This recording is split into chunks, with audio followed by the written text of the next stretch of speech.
यह कहानी है अर्जुन और उसके दोस्त रवि की, जो उस मकान की सच्चाई जानने के लिए उसके अंदर जाने का फैसला करते हैं। दोनों ही नए नए खोजी पत्रकार थे और हर तरह से डरावने किस्सों की सच्चाई जानने के लिए उनकी दिलचस्पी थी। कई लोगों ने उन्हें मना किया, मगर उनकी जिज्ञासा के आगे डर हार मान गया।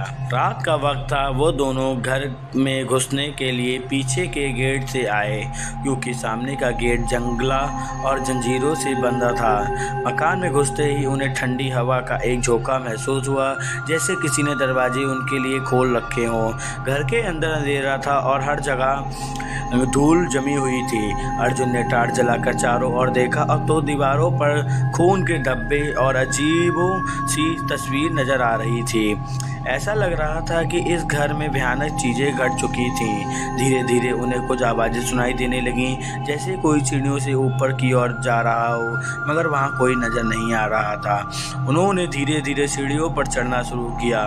सीढ़ियों पर कर कर की आवाज़ कर रही थी, जैसे किसी को आने से मना कर रही हैं। ऊपर पहुंचते ही अर्जुन ने देखा कि एक दरवाज़ा बंद पड़ा था, मगर उसके नीचे से रोशनी आ रही थी। अर्जुन ने रवि की ओर देखा और बिना कुछ कहे दोनों ने उस दरवाजे को खोल दिया। दरवाज़ा खुलते ही उनके सामने एक विशाल कमरा था और बीचों बीच एक कुर्सी पड़ी थी, जिस पर बैठी एक बूढ़ी औरत उन्हें घूर रही थी। उसके चेहरे पर एक अजीब सी मुस्कान थी और उसकी आंखों में एक रहस्यमयी चमक। अर्जुन ने हिम्मत करके उससे पूछा, आप कौन हैं और यहाँ क्या कर रही हैं? बूढ़ी औरत हंसी और बोली, तुम यहाँ आए हो तो अब मुझे बताने की ज़रूरत नहीं है, पर एक बात याद रखना, यहाँ से जो भी निकलने की कोशिश करता है उसे मेरी सज़ा भुगतनी पड़ती है। अर्जुन और रवि के मन में एक डर की लहर दौड़ पड़ी, मगर उन्होंने अपनी जगह पर खड़े रहकर जवाब देने की कोशिश की।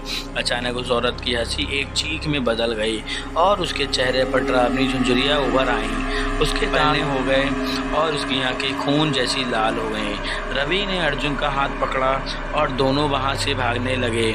सीढ़ियां उतरते वक्त उन्हें लग रहा था कि कोई उनका पीछा कर रहा है और हर कदम में एक भारी आवाज़ उनके पीछे आ रही थी। जब वे घर से बाहर पहुंचे तो उन्होंने देखा कि दरवाज़ा अपने आप बंद हो गया और हवा में अजीब सी बदबू फैल गई।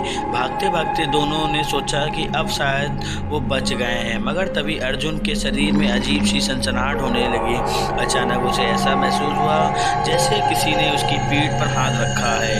उसने पीछे मुड़कर देखा तो वहाँ वो बूढ़ी औरत फिर से खड़ी थी, मगर इस बार उसके साथ कुछ और साए भी थे जो इंसानों जैसे दिखाई दे रहे थे। वो औरत बोली, अब तुम्हारा कोई रास्ता नहीं है, तुम्हें मेरे साथ रहना होगा। का हर कोना मेरी आत्मा से भरा है। अर्जुन और रवि दोनों ही कांप उठे।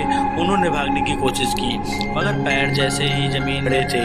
औरत ने अपना हाथ उठाया और उन्हें बांध दिया, जैसे किसी अदृश्य ताकत ने उन्हें जकड़ लिया हो। उनकी सांसें रुक सी गईं और ऐसा लग रहा था कि अब उनकी जिंदगी खत्म हो जाएगी। तभी अर्जुन को अचानक अपनी माँ की दी हुई एक रुद्राक्ष की माला याद आई, जो उसने अपने गले में पहन रखी थी। उसने जैसे ही माला को छुआ, उसके शरीर में एक अजीब सी शक्ति आ गई। उसने भगवान शिव का नाम लिया और प्रार्थना करने लगा।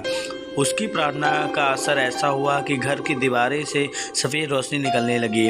उस बूढ़ी औरत की चीखें तेज हो गईं और वो आग की तरह जलने लगी। बाकी साए भी धीरे धीरे गायब होने लगे, जैसे किसी ने उन्हें घर से निकाल दिया हो। रवि ने भी अर्जुन की ओर देखी देखी शिव का नाम लेने शुरू कर दिया।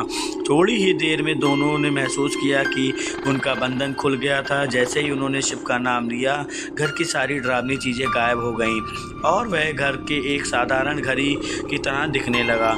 अर्जुन और रवि ने उस मकान से बाहर निकलकर भगवान का धन्यवाद किया। उन्हें समझ में आ गया था कि जब तक भगवान की कृपा हमारे साथ होती है, कोई भी बुरी शक्ति हमें नुकसान नहीं पहुंचा सकती।